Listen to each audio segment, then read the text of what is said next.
ఒక మనిషి మాత్రమే వస్త్రములు కలిగి ఉంటాడు. సో బైబిల్లో ప్రధాన యాజకుని యొక్క వస్త్రాల గురించి ఈ వారం పోర్షన్లో మనము చూస్తూ ఉంటున్నాం.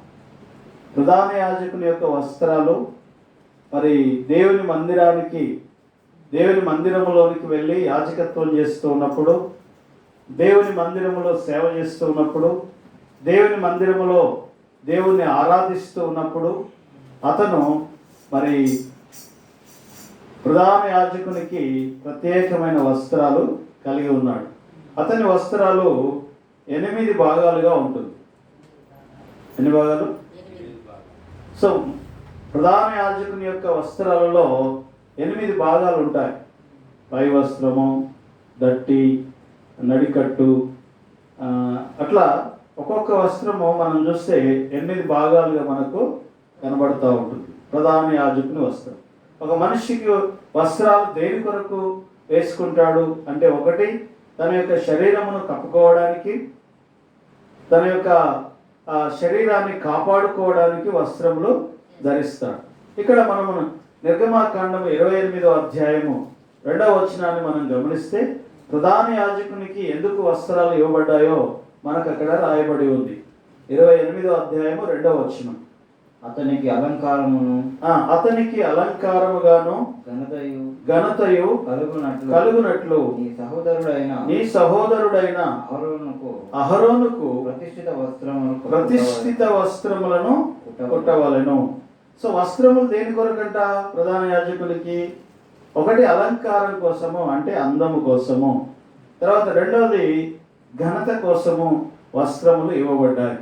అంటే దేవుని ఘనత కోసం, దేవుని యొక్క మందిరంలో దేవుని మందిరపు అలంకరణ కోసం, అందం కోసము ఈ వస్త్రములు ఇవ్వబడినట్లుగా మనము చూస్తూ ఉంటున్నాం. బైబిల్లో మనము దేవుని వాక్యముని మనము వస్త్రము అని అక్కడ రాయబడిన మాటని ఆత్మ సంబంధమైన అర్థం ఏంటి అంటే, మనకు ప్రకటన గ్రంథము 19వ అధ్యాయంలో మనం చూస్తాము. 7వ వచనములో దేవుని వాక్యము దేని గురించి మాట్లాడుతూ ఉంది. సో ప్రధాన యాజకుని వస్త్రములు అందం కోసము, అలంకారం కోసము, ఘనత కోసము అంటున్నాడు అంటే అది దాని యొక్క అర్థం ఏంటి, అది దేనికోసం మాట్లాడుతున్నాడు, బైబిల్ యొక్క అర్థం ఏంటో మనము ఇక్కడ మనకు కనబడుతుంది. వస్త్రము అంటే హెబ్రీ భాషలో మీనింగ్ ఏందో మనం చూస్తాము. వస్త్రం అంటే దాని యొక్క అర్థం ఏంటో మనకి ఇక్కడ కనబడుతుంది. 19వ అధ్యాయం 7వ వచనం.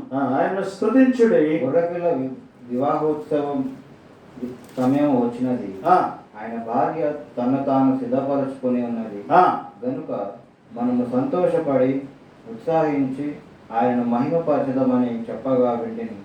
మరియు ఆమె ధరించుకొనుటకు ప్రకాశములను నిర్మలములైన సన్నపు నారబట్టలు ఆమెకు ఇవ్వబడెను. అవి పరిశుద్ధుల నీతి క్రియలు. సో ఇప్పుడు వస్త్రము అంటే దేని గురించి చెప్తా ఉన్నాడట? పరిశుద్ధుల యొక్క నీతి క్రియలు. సో మనము వస్త్రము కలిగి ఉన్నాము అంటే ఎవరైతే పరిశుద్ధుల నీతి క్రియలను కలిగి ఉన్నారో, ఎవరైతే దేవుడు ముందుగా సిద్ధపరిచిన నీతి క్రియలను కలిగి ఉన్నారో వారు వస్త్రములు కలిగి ఉన్నారని చెప్పి దేవుని వాక్యం చెప్తా ఉంటుంది. బట్టలు ఒక మనిషిని తయారు చేస్తాయా? ప్రశ్న. అంటే బట్టలు ఒక మనిషిని ఒక అందంగా తయారు చేస్తాయి. ఓ మురికి బట్టలు వేసుకున్నాడు అనుకో, గలీజ్గా ఉంటుంది. అదే ఒక ప్రశస్తమైన వస్త్రాలు, పట్టు వస్త్రాలు వేసుకున్నాడు అనుకో, అతని స్థానం వేరే ఉంటుంది. బట్టలను బట్టి మర్యాద ఇస్తారు. హల్లెలూయా. మనిషి యొక్క పైరూపమును బట్టి, తను వేసుకున్న బట్టలను బట్టి కూడా ఏమొస్తుంది? గౌరవం వస్తుంది, మర్యాద వస్తుంది. సో బట్టలట మనుషులను వేరు చేస్తాయంట. మురికి బట్టలు వేసుకున్న వారిని, మురికి బట్టలు వేసుకోకుండా మంచి వస్త్రాలు వేసుకున్న వారిని ఏం చేస్తారు? వీరిని ఒక తీరుగా చూస్తారు, వారిని ఒక తీరుగా చూస్తారు. వస్త్రాలు ఏం చేస్తున్నాయి అంటే మనుషులను వేరు చేస్తూ ఉంటున్నాయి. సమాజ మందిరంలోనికి ప్రశస్తమైన వస్త్రాలు వేసుకొని వచ్చినటువంటి మనిషి తర్వాత మురికి బట్టలు వేసుకొని వచ్చిన మనిషికి ఇచ్చే విలువని ఎలా సమాజ మందిరంలో మీరు తేడా చూపించకూడదు. మంచి వస్త్రాలు వేసుకొచ్చిన వారికి ఏమో ఇక్కడ కూర్చోండి అని చెప్పి పైన కూర్చోబెడుతున్నారు, మురికి వస్త్రాలు వేసుకొచ్చిన వారిని ఏమో కింద కూర్చోబెడుతున్నారు. ఇది మంచి పద్ధతి కాదు అని చెప్పి యాకోబు పత్రికలో మనకు సెలవిస్తూ ఉంటున్నాడు. హల్లెలూయా. సో బట్టలు ఒక మనిషిని ఏం చేస్తున్నాయంట, తయారు చేస్తాం. అయితే అబ్రహాము గురించి మాట్లాడినప్పుడు వస్త్రాల గురించి ఎక్కడ మాట్లాడలే, యాకోబు గురించి మాట్లాడినప్పుడు వస్త్రాల గురించి ఎక్కడ మాట్లాడలే, మోషే గురించి మాట్లాడినప్పుడు అంటే వాళ్ళ యొక్క వస్త్రధారణ గురించి ఎక్కడ మాట్లాడలేదు. కానీ మొదటి సమూయేలు గ్రంథంలో 9వ అధ్యాయం 2వ వచనంలో సమూయేలు మొట్టమొదట ఇశ్రాయేలులకు రాజును ఎన్నుకుంటున్నప్పుడు మరి ప్రజలందరికంటే చాలా ఎత్తుగా బలంగా ఉన్నటువంటి సౌలుని రాజుగా వారు ఎన్నుకున్నారు. చూడండి ఆ మాట, మొదటి సమూయేలు గ్రంథం 9వ అధ్యాయం 2వ వచనం.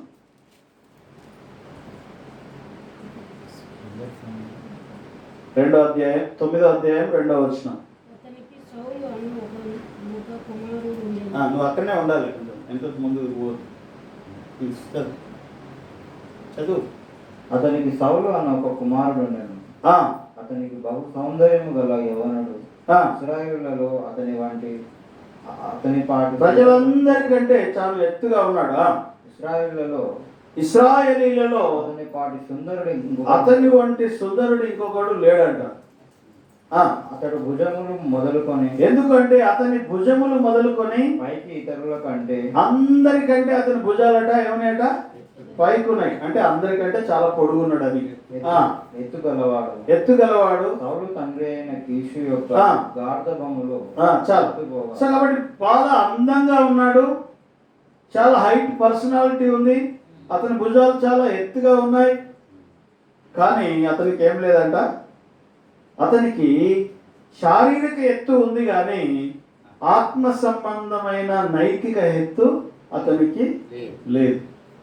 అంటే మనిషి చూడడానికి చాలా అందంగా ఉన్నాడు, మనిషి చూడడానికి చాలా రూపవంతుడిగా ఉన్నాడు, మనిషి చూడడానికి చాలా హైట్గా ఉన్నాడు.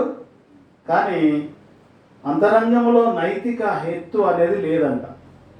చూడడానికి ఎత్తుగా ఉన్నాడు కానీ లోపల ఎత్తుగా లేడు. హల్లెలూయా, హల్లెలూయా. చాలా మంది అలాగే ఉంటారు కదా, పైకి చాలా అందంగా ఉంటారు కానీ వారి మనసు చూస్తే చాలా భయంకరంగా ఉంటుంది. హల్లెలూయా. సో దేవుడు మనల్ని ఏం చేస్తాడట, పై రూపంలో చూసేవాడు కాదు కానీ ఆయన మన అంతరంగాన్ని చూసే దేవుడు అంట. మొదటి సమూయేలు గ్రంథం 15వ అధ్యాయం 22వ వచనంలో ఎందుకు అతడు అంతరంగంలో అంత ఎత్తుగా లేడు, అంత బలంగా లేడు, అంత అందంగా లేడు అంటే దేవుని వాక్యం చెప్తా ఉంటుంది, అతడు చాలా అభద్రతా భావంతో ఉన్నాడంట. ఎవరు? సౌలు. అందుకు సమూయేలు తాను సెలవిచ్చిన ఆజ్ఞను ఒకడు గైకొనుట వలన యెహోవా సంతోషించినట్టు ఒకడు దహన బలులను అర్పించుట వలన ఆయన సంతోషించిన ఆలోచన. కాబట్టి ఇతడు ఎలా ఉన్నాడు అంటే మాట వినలేదంట, అభద్రతా భావంతో ఉన్నాడు, జ్ఞానంతో లేడు. సో కాబట్టి భయంతో ఉన్నాడు. చూడటానికి ఏమో చాలా బలంగా అందంగా ఉన్నాడు, బయటికి కనబడుతున్నాడు, కానీ లోపల చాలా అభద్రతా భావంతో ఉన్నాడు. దైవ సంబంధమైన జ్ఞానంతో అతడు లేడు అనే మాట మనం ఇక్కడ చూస్తూ ఉంటున్నాం. అందుకని సమూయేలు తర్వాత ఈ రాజుని మరి దేవుడు తృణీకరించాడు. 2 సంవత్సరాలకే దేవుడు ఇతన్ని తృణీకరించాడని చెప్పగానే సమూయేలు ఇంకొకరి కోసం ఆయన ప్రార్థన చేస్తూ ఉంటాడు. అలా ప్రార్థన చేసిన తర్వాత ఆ దేవుడు చెప్తాడు, ఫలానా ఇంట్లో యెషయా ఇంట్లో ఒకడు నాకు కావాల్సిన వాడు ఉన్నాడు, వాడి దగ్గరికి వెళ్ళు అని అన్నప్పుడు సమూయేలు వెళ్ళి ఆ యెషయా కుమారులలో ఒక్కొక్కరిని చూస్తూ ఉన్నాడంట. చూడండి ఆ మాట మనం చదువుతాము. అదే మొదటి సమూయేలు 16వ అధ్యాయం 6-7 వచనాలు. దేవుని దృష్టిలో అందంగా ఉండడం, దేవుని దృష్టిలో ఏమంటారు సౌందర్యంగా ఉండడం ఎలాగో మనకి ఇక్కడ దావీదు దగ్గర మనకు కనబడుతూ ఉంటుంది. వారు వచ్చినప్పుడు అతడు ఎలీయాబును చూచి నిజముగా యెహోవా అభిషేకించు. ఎలీయాబు అనేటువంటి ఇప్పుడు యెషయా అనేటువంటి ఒక కుటుంబానికి దగ్గరికి వచ్చాడు సమూయేలు ప్రవక్త. నీ కుమారులలో ఒకరిని దేవుడు రాజుగా ఎన్నుకున్నాడు, నీ కుమారులందరినీ పిలిపించు అంటే ఆయనకు ఎంతమంది కుమారులు? 6 కుమారులట. ఈ 6 కుమారుని పిలిపించినాడు. కాబట్టి తండ్రి ఏం చేసినాడంటే, ఇక దేవుడే రాజుగా ఎన్నుకున్నాడంటే మావాడు పెద్దోడు ఉన్నాడు, చాలా బలవంతుడు, వాడు చాలా హైట్, పర్సనాలిటీ బాగుంది, వాడు రాజు గారి యొక్క కొలువులో పనిచేస్తున్నాడు. ఎక్కడ పనిచేస్తున్నాడు? రాజుగారి సైన్యంలో వాడు పనిచేస్తున్నాడు కాబట్టి వాడిని ఎన్నుకొని ఉంటాడని చెప్పి ఆ ఎలియాబు అనేటోని పిలిపించినాడు. అతడు రాగానే సమూయేలు చూసి, ఆహా, ఏమి అందం, ఏమి ఆకారం, ఇతడే నిజంగా దేవుడు ఎన్నుకున్న రాజు కావచ్చేమో అనుకున్నాడు సమూయేలు. అయితే అప్పుడు దేవుడు అంటున్నాడు సమూయేలు తోటి, ఇలాగ సెలవిచ్చాను, అతని రూపమును గాని అతని ఎత్తును గాని నీవు లక్ష్య పెట్టకూడదు. మనుషులు లక్ష్య పెట్టే వాటిని, మనుషులు చూసే వాటిని దేవుడు లక్ష్య పెట్టడు, చూడడు. నువ్వు చాలా బలంగా ఉన్నాడు, చాలా హైట్ ఉన్నాడు అనుకుంటున్నావు కదా, ఇతడు కాదు హల్లెలూయా. అంటే దేవుని దృష్టికి అందంగా ఉండాలి, మనుషుల దృష్టికి కాదు. మనుషుల దృష్టికి అందంగా ఉండాలంటే ఏం చేయాలి? పై రూపం వేసుకోవాలి, మంచి బట్టలు వేసుకోవాలి, మంచి వస్త్రాలు వేసుకోవాలి, అంటే మనుషుల దృష్టికి మనం అందంగా కనబడతాం. కానీ దేవుని దృష్టికి అందంగా కనబడాలంటే దేవుడు మనసు చూస్తాడు. దేవుడు మనిషిని చూడట కానీ ఆ మనిషి లోపల ఉన్నటువంటి మనస్సును, అంతరంగాన్ని దేవుడు చూసేవాడై ఉంటున్నాడు. కాబట్టి ఘనమైన వస్త్రాలు ధరించినటువంటి వ్యక్తులు బైబిల్ గ్రంథంలో మనము చూస్తాము. దేవుడు ఏం చూస్తాడు? పై రూపమును లక్ష్య పెట్టేవాడు కాదు, ఆయన అంతరంగమును లక్ష్య పెట్టేవాడు. సో కాబట్టి దేవుడు చూసే వస్త్రాలు ఏంటి? సో పరిశుద్ధుల నీతి క్రియలు అనేవి చాలా ప్రాముఖ్యమైనవి. బైబిల్లో ముఖ్యమైన హీరోలు కొంతమంది ఉన్నారు. వాళ్ళ జీవితాలను మనం గమనిస్తే ఆదికాండం 41వ అధ్యాయము 41 నుంచి 43 వరకు చదువుదాం. ఆదికాండం యోసేపు యొక్క జీవితంలో మరి అతడు ఎలాంటి వస్త్రాలను కలిగి ఉన్నాడో మనం చూస్తాం. 41 నుండి 41వ అధ్యాయం 41 నుండి. మరియు ఫరో, చూడుము, ఐగుప్తు దేశమంతటి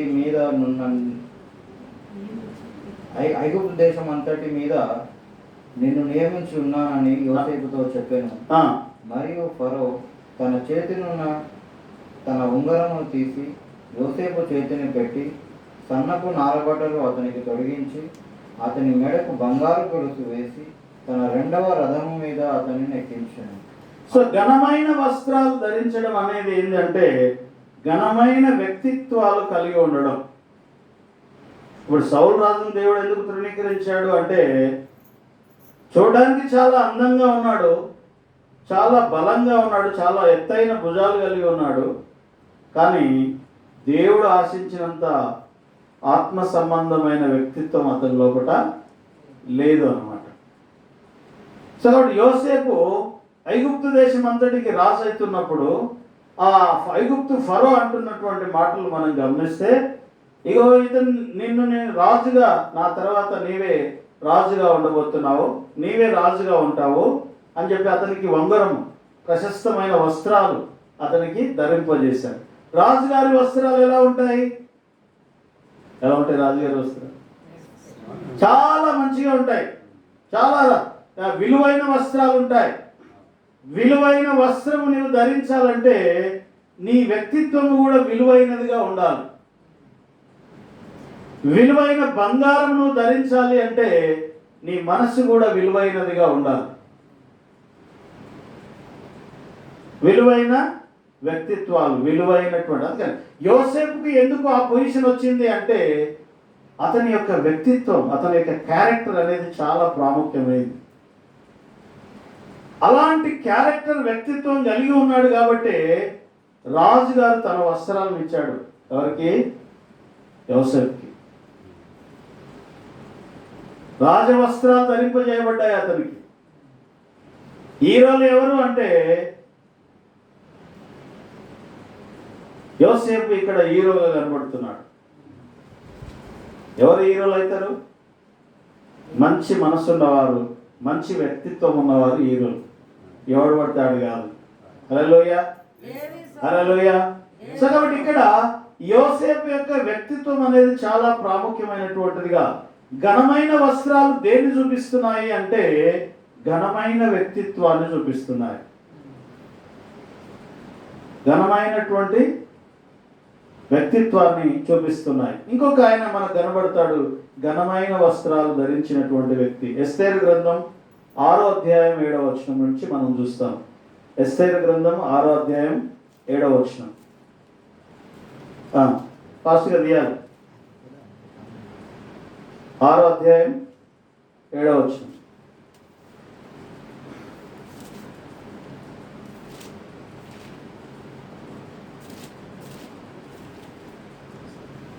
ఎవరన్నా ముందు ఉంటుంది, సమయాల ముందు చదువు. 6వ అధ్యాయం 7వ వచనం. రాజు ఘనపరచ నాపేక్షించు వానికి రాజు ఒకరిని ఘనపరచ ఆపేక్ష కలిగి ఉంటే అతనికి ఏం చేయాలో అడుగుతున్నాడు. రాజు ధరించుకొని రాజవస్త్రం. రాజు ఎవరినైనా ఒకరిని బాగా ఘనపరచాలంటే ఏం చేయాలంట? ఆయన ధరించే రాజవస్త్రాన్ని వాడికి ధరింపజేయాలి.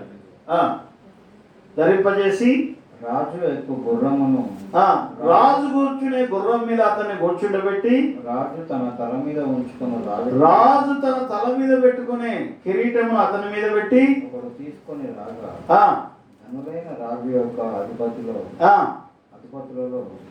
ఆ వస్త్రమును ఆ గుర్రములను పట్టుకొని రాజు గణపరచను ఆపేక్షించు వాని గణపరచను ఆపేక్షించు వాని గట్టిగా చదువు. గట్టిగా చదువు. రాజు గణపరచును ఆపేక్షించు వానికి ఆ వస్త్రములను ధరింపజేసి ఆ గుర్రముల మీద అతనిని ఎక్కించి రాజవీధిలో అతని నడిపించుతూ రాజు గణపరచను ఆపేక్షించు వానికి ఈ ప్రకారముగా చేయతగునని అతని ముందర చాటింపవలను.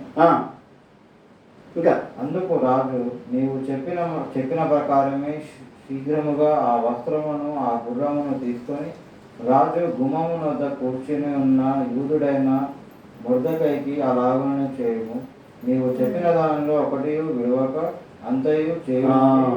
సో కాబట్టి ఇప్పుడు రాజుగారు రాజుగారు ఏమన్నాడంటే హామాను అనేటువంటి తన యొక్క సైన్యాధిపతిని అడిగాడు, రాజుగారు ఎవరినన్నా బాగా కనపరచాలంటే ఏం చేయాలి అన్నాడు. అంటే వెంటనే వాడు ఏమన్నాడు, రాజుగారు ఎవరిని కనపరుస్తాడు, నన్ను కాకపోతే అనుకున్నాడు వాడు. హామాను అనుకోని ఏం చేసినాడు, మంచిగా చెప్పినాడు. ఏమని చెప్పినాడు? రాజవస్త్రాన్ని ధరింపజేయాలి, రాజుగారి గుర్రం మీద కూర్చుండబెట్టాలి, రాజుగారు ధరించే కిరీటము అతనికి ధరింపజేయాలి, ధరింపజేసి అతన్ని ఊరేగించాలి. ఊరేగించి ఆ ఊరేగిస్తున్నప్పుడు రాజుగారు వస్తా ఉంటే ఎలాగైతే అందరూ నమస్కారం చేస్తూ సాగిలపడతారో అలాగున అతనికి అందరూ సాగిలపడాలి అనగానే వెంటనే రాజుగారు అన్నారు, వెంటనే నువ్వు వెళ్ళి మన గేటు దగ్గర గుమ్మం కాడ ఉన్నటువంటి ఆ మొర్దెకైకి అలాగూ చెయ్యి. ఎందుకంటే అది అతడు దానికి తగినటువంటి వాడు.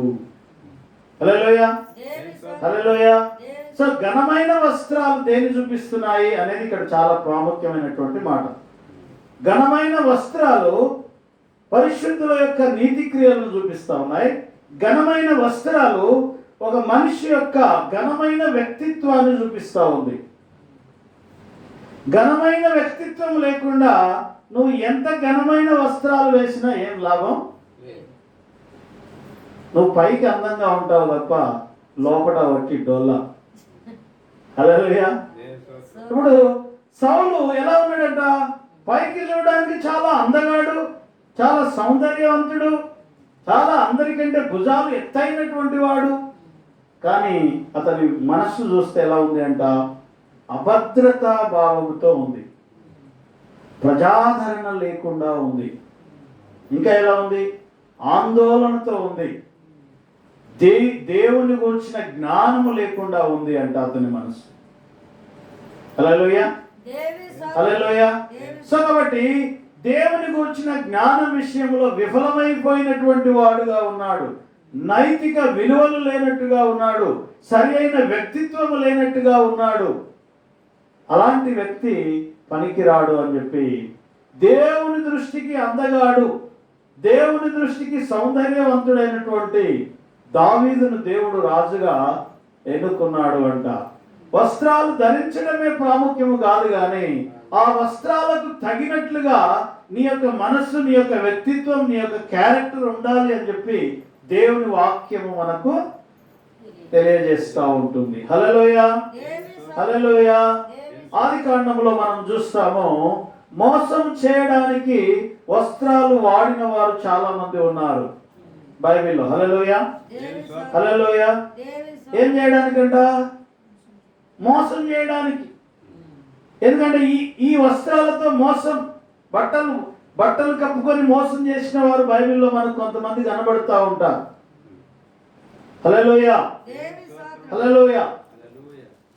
ఆ వస్త్రాలను అడ్డం పెట్టుకొని వ్యక్తులను మోసం చేసిన వారు ఉన్నారు. మనకు యాకోబు దగ్గర యోసేపును చంపి గుంటలో వేసి అతన్ని అమ్మి వేసిన అన్నలు ఏం చేశారో తెలుసా? యోసేపు యొక్క వస్త్రాన్ని తీసుకొచ్చి దానికి మంచిగా గొర్రెపిల్ల యొక్క రక్తం అంతా పూసి తీసుకెళ్లి తండ్రికి చూపెట్టారు. ఏమని? నీ కుమారుణ్ణి ఏదో క్రూర మృగము తినివేసింది, ఇదిగో సాక్ష్యము ఈ వస్త్రము అని. అంటే ఆ వస్త్రము చూపించి తండ్రిని ఏం చేస్తున్నారు? వాళ్ళు ఏం చేస్తున్నారంట? మోసపరుచుచున్నారు. అదే రీతిగా యోసేపు పొతీఫరు భార్య దగ్గర తన వస్త్రమును ఆమె పట్టుకొని లాగినప్పుడు దాన్ని విడిచిపెట్టి ఈయన పారిపోతాడు. ఆ వస్త్రమును అలాగే తన భర్త వచ్చేదాకా తన దగ్గర పెట్టుకొని తన భర్తకు చూపిస్తా ఉంది. ఏమని? ఇదిగో నీవు నా దగ్గరికి తీసుకొని వచ్చిన ఆ మనుష్యుడు నా మీద నింద వేయడానికి తన వస్త్రము నా దగ్గర విడిచిపెట్టి వెళ్ళాడు అని చెప్పి ఆ వస్త్రమును ఏం చేస్తుందట? తన భర్తకు చూపించి మోసం చేస్తూ ఉంది అన్నమాట అతని భార్య. హల్లెలూయా. సో వస్త్రమును వాడి మోసపరుస్తూ ఉంటున్నారు. ఓ ఘనమైన వస్త్రము నువ్వు ధరించాలి అంటే నీ మనస్సు, నీ యొక్క వ్యక్తిత్వము కూడా ఎలా ఉండాలంట? ఘనమైనదిగా ఉండాలి. ఇక్కడ మనం నేర్చుకునే ప్రాముఖ్యమైనటువంటి విషయము మనం ఇక్కడ చూస్తూ ఉంటున్నాం. మన యొక్క గుర్తింపు వస్త్రము ద్వారా వస్తుంది. ఒక వ్యక్తి, ఒక మనిషిని ఒక వస్త్రం తయారు చేస్తూ ఉంది. అదే వస్త్రం ఒక మనిషిని ఆగం కూడా చేస్తూ ఉంది. హల్లెలూయా, హల్లెలూయా. సో కాబట్టి పొతీఫరు భార్య దగ్గర యోసేపుకు జరిగినది ఆ వస్త్రం విషయంలో, ఆ వస్త్రాన్ని అడ్డం పెట్టుకొని ఏం చేసిండు? తన భర్తకి లేనిపోనివన్నీ ఆమె చెప్పడము అక్కడ జరుగుతూ ఉంటుంది. తర్వాత యోసేపు ఐగుప్తు దేశం మీద రాజు అయిన తర్వాత అతని దగ్గరికి అన్నలందరూ వచ్చి సాగిల పడతారు. యోసేపును గుర్తుపట్టరు. సొంత అన్నలే. హల్లెలూయా, హల్లెలూయా. ఎవరు వాళ్ళు? సొంత అన్నలే. కానీ ఏం చేయలేదంటే వాళ్ళు గుర్తుపట్టలే. ఎందుకు గుర్తుపట్టలేదు అంటే వీడు వేరే వస్త్రాలలో ఉన్నాడు. యోసేపు ఏ వస్త్రం ఉన్నాడు? ఐగుప్తు సంబంధమైన వస్త్రాలు ధరించి ఉన్నాడు. ఆ ఐగుప్తు సంబంధమైన వస్త్రాలు ధరించడం వలన అన్నలు గింత కూడా గుర్తుపట్టలేకపోయారు, వీడు మావోడే అని. వస్త్రములు కప్పి ఏం చేస్తారంటే చాలా మంది కవర్ చేస్తారు. వస్త్రాలు ఏంటి? వస్త్రం అంటే ఏమనుకున్నాము? వస్త్రం అంటే పరిశుద్ధుల నీతి క్రియలు. ఇదే నీతి క్రియల ద్వారా దేవుని మెప్పించవచ్చు. ఇదే నీతి క్రియలను బట్టి దేవుని గణపరచవచ్చు. అయితే ఇదే నీతి క్రియలు అడ్డం పెట్టుకొని ఏం చేస్తారట? మనుషులను మోసము చేస్తారు. హల్లెలూయా, హల్లెలూయా. సో కాబట్టి పరిశుద్ధుల నీతి క్రియలు అనేవి ఇక్కడ చాలా ప్రాముఖ్యమైనటువంటివి. ఆదికాండం 3వ అధ్యాయము 7వ వచనంలో మనం గమనిస్తే మొట్టమొదట ఆదికాండంలో వస్త్రాలు మోసము, ద్రోహము యొక్క సాధనాలుగా వాడబడినవి అంట. మొట్టమొదట దేవుడి నుంచి కవర్ చేసుకోవడానికి ఆదాము ఏం చేశాడు? ఆకులు కుట్టుకున్నాడంట. మొత్తం ఏం కుట్టుకున్నాడు? చదవండి అన్నమాట. 3వ అధ్యాయం 7వ వచనం, ఆదికాండం. అప్పుడు వారిద్దరు కన్నులు తెరవబడను. వారు తాము దిగంబరులం అని తెలుసుకొని అంజూరపు ఆకులు కుట్టి తమకు కచ్చడములను చేసుకుని. సో ఆదాము వాళ్ళు పండు తినక ముందు ఏ వస్త్రాలు కలిగి ఉన్నారు అంటే మహిమ వస్త్రాలు కలిగి ఉన్నారు. వారి చుట్టూ మహిమ ఆవరించి ఉంది అట. ఎప్పుడైతే తినకూడదన్న పండు తిన్నారో, ఆజ్ఞ అతిక్రమించారో, వెంటనే ఏమైపోయిందంటే వాళ్ళు దిగంబరులుగా అయిపోయినారు. వెంటనే చెట్ల సాటుకు వెళ్ళిపోయి దేవుణ్ణి కవర్ చేయడానికి, ఎవరిని కవర్ చేయాలి? ఇప్పుడు దేవుడిని కవర్ చేయాలి. ఎలా? మొత్తం మంచిగా ఆకులు చుట్టేసుకున్నారు. దేవుడు వచ్చి ఆదామాను ఎక్కడున్నావు రా అంటే, నేను రాలేని ప్రభా, నేను దిగంబరిగా ఉన్నాను. సో వస్త్రాలు పోయినాయి. వస్త్రాలు పోతే ఏమవుతుంది? ఇప్పుడు ఆదాముకి సిగ్గు వచ్చింది, అవమానం కలిగింది, బయటికి రాలేకపోతున్నాడు. వస్త్రాలు లేకపోతే ఏమవుతుందంట? సిగ్గు కలుగుతుంది, అవమానం కలుగుతుంది. వస్త్రాలు అంటే ఏంటి? పరిశుద్ధుల నీతి క్రియలు. సో విశ్వాసం ఉంది, కృప ద్వారా మనం రక్షింపబడ్డాం. చనిపోతే మనకి పరలోకం వస్తుంది. అయితే పరిశుద్ధుల నీతి క్రియలు కూడా మనము కలిగి ఉండాలి. హల్లెలూయా, హల్లెలూయా. పరిశుద్ధుల నీతి క్రియలు అనేవి ఇక్కడ చాలా ప్రాముఖ్యమైనటువంటి. అదే దేవుడు ముందుగా మన కోసము సిద్ధపరిచిన నీతి క్రియలని ఎఫెసీ పత్రిక 2వ అధ్యాయం 9వ వచనంలో మనం చూస్తాం. దేవుడు ముందుగా సిద్ధపరిచాడంటే మన కోసం దేవుని యొక్క నీతి క్రియలను. విశ్వాసము ద్వారా కృప చేత నీవు రక్షింపబడ్డావు. అయితే దేవుడు ముందుగా సిద్ధపరిచిన నీతి క్రియలు చేయడానికి మనము పిలువబడినాము అంట. సో కాబట్టి పరిశుద్ధులు అబ్రహాము, ఇస్సాకు, యాకోబు, ఇశ్రాయేలీలు అనేటువంటి భక్తులు చేసినటువంటి వారు అనుసరించిన నీతి క్రియలను మనము ఈ లోకములో అనుసరించవలసి ఉంది. ఒకవేళ వస్త్రములు కలిగి ఉన్నామా, వస్త్రములు లేకుండా ఉన్నామా? ఏం వస్త్రాలు కలిగి ఉండాలంట? మహిమాయుక్తమైన వస్త్రములను మనము కలిగి ఉండాలి. ఎఫెసీ పత్రిక 6వ అధ్యాయం 13వ వచనంలో చూస్తాడు. 6వ అధ్యాయం 13వ వచనంలో దేవుడిచ్చే సర్వాంగ కవచము. ఈ దేవుడిచ్చే సర్వాంగ కవచం ఎవరైతే ధరిస్తారో వారు అపవాది యొక్క తంత్రములు అన్నిటి నుంచి తప్పించుకుంటారు. హల్లెలూయా, హల్లెలూయా. సో అపవాది యొక్క తంత్రములు అన్నిటి నుంచి మనం తప్పించుకోవాలంటే దేవుడిచ్చే సర్వాంగ కవచము ధరించుకోవాలి. సర్వాంగ కవచము ధరించుకొని అపవాదిని ఎదిరించవలసినటువంటి మనము, మహిమ వస్త్రములు కలిగి దేవునితో సహవాసం చేయవలసినటువంటి మనము ఎలా ఉన్నామట? మనుషులు ఎలా ఉన్నారట? వస్త్రములు లేని దిగంబరుల వలె ఉన్నారు.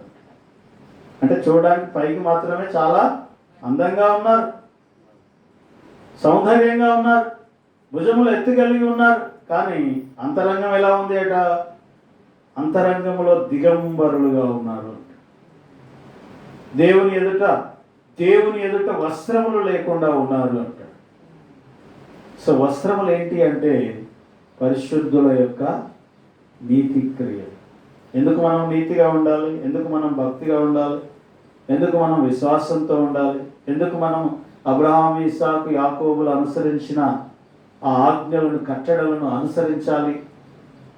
ఎందుకంటే మనము వస్త్రములు ధరించిన వారమై దేవుని ఎదుట కనబడాలి. హల్లెలూయా. ఎందుకు అనుసరించాలి అంటే వస్త్రాలు కలిగిన వారమై ఉండాలి. విశ్వాసము లేని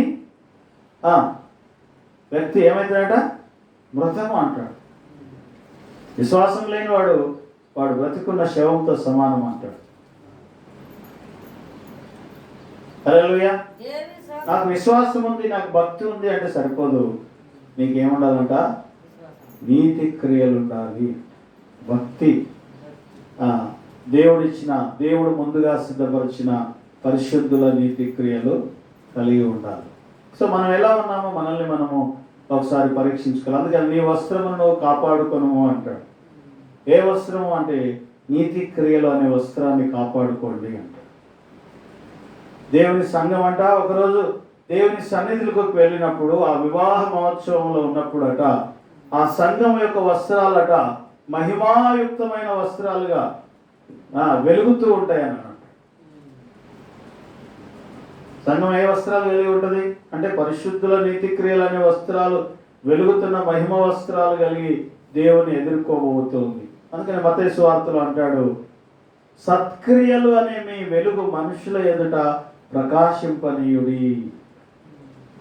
సత్క్రియలు అనే వెలుగు మనుషుల ఎదుట ఏం చేయాలట? ప్రకాశింపనీయాలి. కళ్ళు మూసుకుందాం, ప్రార్థన చేద్దాం. దేవుని సన్నిధిలో మరొకసారి దేవునికి కృతజ్ఞత చెల్లిస్తూ, దైవికమైన వస్త్రాలు, ఆత్మ సంబంధమైన వస్త్రాలు మనము కలిగి ఉన్నామా? ఏదో విశ్వాసము ద్వారా కృపచేతనే రక్షింపబడి ఇక అంతా అయిపోయింది, నేను చనిపోతే పరలోకం వచ్చేస్తుంది అనుకుంటున్నాం. కానీ దాంతోపాటు పరిశుద్ధుల నీతి క్రియలను మనము అనుసరించవలసిన వారమై ఉంటున్నాం. కృపగల మా తండ్రి, దయగల దేవా, నీకు వందనాలు, స్తోత్రములు చెల్లిస్తున్నాం. ఈ సమయంలో నీ మాట చేత మమ్మల్ని దర్శించి, అవును ప్రభా, వస్త్రాలు కలిగిన వారమై మేము మెలకువగా ఉండి మా వస్త్రములను కాపాడుకొనవలనని నీవు సెలవిస్తున్న మాటను బట్టి వందనాలు చెల్లిస్తున్నాం. అవును ప్రభా, నీవు పైరూపమును లక్ష్యపెట్టు దేవుడవు కాదు, అంతరంగమును లక్ష్యపెట్టే దేవుడు అంటున్నావు. నీకు స్తోత్రాలు, వందనాలు చెల్లిస్తున్నాం.